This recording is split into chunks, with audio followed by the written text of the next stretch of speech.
ওর রূপটা কেমন হয়েছে, পরিষ্কার না কালো? একদম মিশমিশে কালো। কালো না বিশ্রী? জি। ও শয়তান, ঠিক আছে। কালো বিশ্রী মানে কোনো ইয়ে দেখা যাচ্ছে না। ওকে পুরুষ না মহিলা দেখো তো। পুরুষ। পুরুষ। জি। আচ্ছা আচ্ছা। অর্থাৎ তুমি মানে কখনোই সুস্থ থাকতে পারো না, তোমার রাগ সবসময় বেড়ে যায়, জেদ বেড়ে যায়, এবং পরিবারের লোকজনের সাথে খাপ খাইয়ে নিতে পারো না। জি।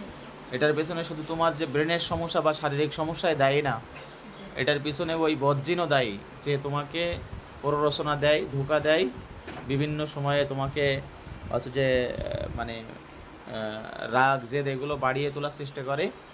শয়তান তো আছে যে আমাদের যে রাগ আসে, এই রাগ কিন্তু একটা গরম একটা ক্রোধ, এটা শয়তান থেকে আসে। এই জন্য যখন রাগ বেড়ে যায় তখন অজু করে শুয়ে পড়ার কথা বলা হয়েছে। তো যাই হোক, এই শয়তান কত বছর আছে, আমি ওর সাথে একটু কথা বলবো তোমার মাধ্যমে, তুমি কিন্তু শুনতে পাবা, ঠিক আছে, ওর কথা। হ্যাঁ, জি। ও কি বলে একটু দেখো তো। এই তোমাকে যে আমি বন্দি করেছি, তুমি যে এর পিছনে আছো, কুকুরের রূপ নিয়ে দাঁড়িয়েছিলে, আমি তোমাকে খুঁজে বের করতে সক্ষম হয়েছি। অর্থাৎ এদের বাড়ির সামনে তুমি উঠানেই দাঁড়াতে বাধ্য হয়েছো। আমি এখন তোমাকে বন্দি করেছি, চাইলে বন্দি করতেও পারবো, হত্যা করতেও পারবো, শাস্তি দিতেও পারবো।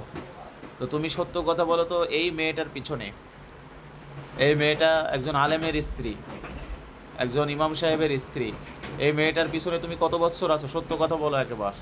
কি বলে? ওইটি বলবে, তুমি শুনতে পাবা, ওর ভাষা তুমি শুনতে পাবা, ঠিক আছে। 5 বছর। 5 বছরের কথা বলতেছে। হ্যাঁ।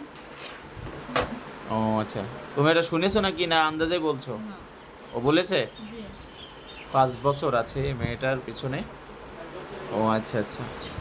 যার কারণে এ অসুস্থ আছে। তো তুমি হচ্ছে যে এই মেয়েটার পিছনে থাকো কেন, কি জন্য থাকো, কি বলে দেখো তো। ভালো লাগে তাই। হ্যাঁ, ভালো লাগে তাই। এই তো ঠিক আছে কথা, ভালো লাগে তাই। আমি যত দিন এ পর্যন্ত ট্রিটমেন্ট করি, চিকিৎসা করি, সবার একই কথা, ভালো লাগে তাই। তা ওর তো একটা বাচ্চা হয়েছে, ওর হাজব্যান্ড আছে, স্বামী আছে, ওর একটা সুন্দর পরিবার হয়েছে, এখনো পর্যন্ত তুমি ধোকা দিচ্ছ কেন? এগুলো করা কি ঠিক? হ্যাঁ। তো যাই হোক, তুমি আমার হাতে আজকে বন্দি হয়েছো। এখন আমি তোমাকে তোমার ব্যাপারে যে কোনো একটা সিদ্ধান্ত নেব। তুমি কি একবারে মেয়েকে ছেড়ে দিয়ে এর পিছন থেকে একবারে চলে যাবা, তওবা তালিম করে একবারে তুমি কি চলে যাবা? কি বলে দেখো তো। যাবে না। যাবে বলছে? যাবে না, কিন্তু ও থাকবে, থেকে মনে করেন আমার জ্বালাবে। ও আচ্ছা আচ্ছা। তো ঠিক আছে, আমি ওকে আছে যে বন্দি করে দিব, যাতে ও আর বের হতে না পারে, এবং আল্লাহর হাওলায় দিয়ে দেবো। কোনোদিন যদি ভালো হয় সেই দিন বের হতে পারবে, তাছাড়া বের হতে পারবে না, ঠিক আছে। এই তুমি কি এই মেয়েদের বাড়িতে থাকো না অন্য জায়গায় থাকো, কি বলে দেখো তো। অন্য জায়গায়। অন্য জায়গায় থাকে বলছে। জি। ওখান থেকে এসে এসে ধোকা দেয়, তাই তো। জি।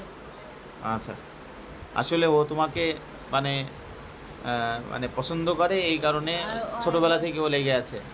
আর অনেকবার শারীরিক সম্পর্ক হয়েছে, কিন্তু ওই ওখান থেকে ট্যাংরালি থেকে তাবিজ আনা পরে কমে গেছিলো। তারপর মাঝে 1 সপ্তাহ দেখছিলাম, তারপর আর দেখি নাই। মানে এরা এখন। তো এরা তো খুব খারাপ, এরা মানে শারীরিক মেলামেশাও করে, ঠিক আছে। হ্যাঁ হ্যাঁ হয়েছে।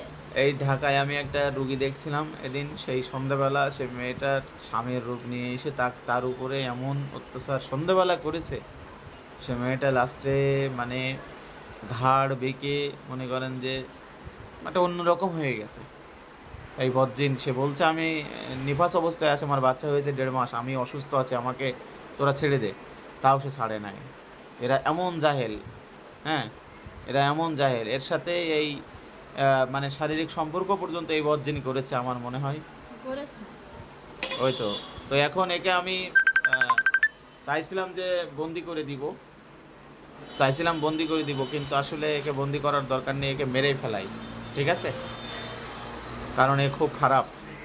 যে এই জল্লিদিন আমনু কুতিবা আলাইকুম কিসাসু ফিল কতলা, আমি ওকে হত্যা করে দিচ্ছি তোমার সাথে জিনা করার কারণে, এরপরে তোমার প্রতি অবিচার করার কারণে ওকে আমি হত্যা করে দিচ্ছি, ঠিক আছে। যে এই জল্লিদিন আমনু কুতিবা আলাইকুম কিসাসু ফিল কতলা, বিসমিল্লাহি আল্লাহু আকবার। এই মুহূর্তের গলাটা পড়ে যাক, আমিন।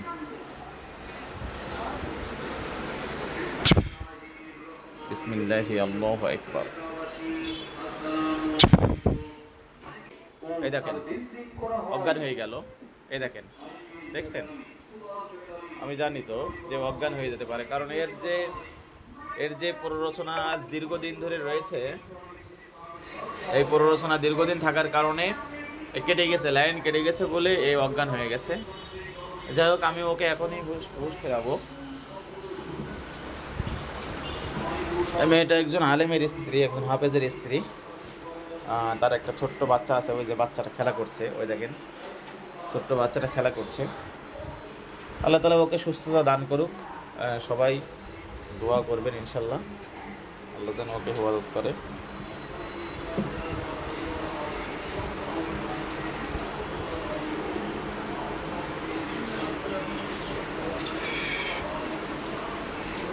মোহনা, এই মোহনা, চোখ খোলো।